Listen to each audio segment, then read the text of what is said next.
ஹங்கர்ஸ் free டேன்ற நாளில் Malabar diamond and co jewellery சார்பில் அவங்களை சந்திக்கிறதுல பெரிய மகிழ்ச்சி. அதுவும் குறிப்பாக இந்த நிகழ்ச்சியை ஏற்பாடு செய்திருக்கிற மலபார் சேரிட்டபிள் ட்ரஸ்டினுடைய நிர்வாக பெருமக்கள் அத்தனை பேருக்கும் என் மனமார்ந்த நன்றி.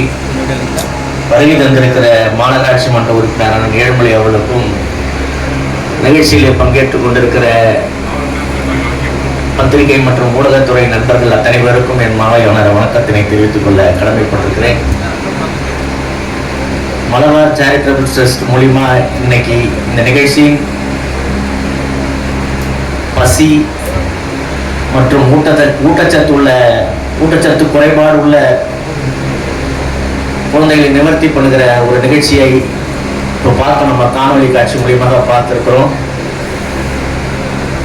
இவர்களுடைய பணி பார்த்தீங்கன்னா தொடர்ந்து கடந்த ஆண்டு இது அண்ணா நகரில் இந்த நிகழ்ச்சி நடத்தப்பட்டது. அண்ணா நகர் தொகுதியில் இந்த நிகழ்ச்சி நடத்தப்பட்டு இன்றைக்கு தியாகராய நகர் தொகுதியில் இந்த நிகழ்ச்சி நடைபெறுகிறது. அதுக்கு மனமார்ந்த வாழ்த்துக்கள். தொடர்ந்து இவர்கள் சமூக பணிகளில் ஈடுபட்டு மக்கள் பயன்பெறுகிறது. அதுவும் குறிப்பாக பசி, கல்வி, முதியோர், மருத்துவம், பல்வேறு வகையில் அந்த திட்டங்களை எல்லாம் அவர்கள் சிஎஸ்ஆர் நிதி மூலமாக இன்றைக்கு மக்களுக்கு நேரடியாக சமூக அமைப்பு மூலியமாக நேரடியாக பங்களிப்புகளை செய்து கொண்டிருக்கிறார்கள், நிவர்த்தி செய்கிறார்கள். உண்மையை சொல்லப்போனால் அவர்களோட குறைகளை நிவர்த்தி செய்கிறார்கள்.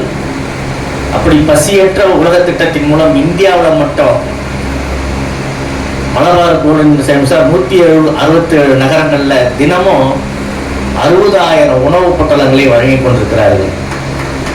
இது பெரிய விஷயம். 67,000 பேருக்கு டெய்லி உணவு வழங்கின்ற ஒரு நிறுவனம் இன்னைக்கு மலபார் சேரிட்டபிள் ட்ரஸ்ட் மூலியமா பண்ணியிருக்காங்க. It gives me great pleasure to deliver the vote of thanks today's CSR function hosted by Malabar Golden Diamonds.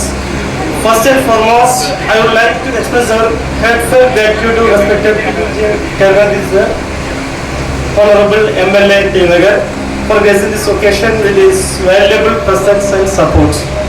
We are also deeply thankful to Tilu K. Edumali Ward Councillor 133 for being here and encouraging our efforts. A special thanks Yasir sir and Shabir sir. And we are honored by our sincere thanks to Shabir Ali, who is heading our merchandising department. Finally, a big thank you to everyone who participated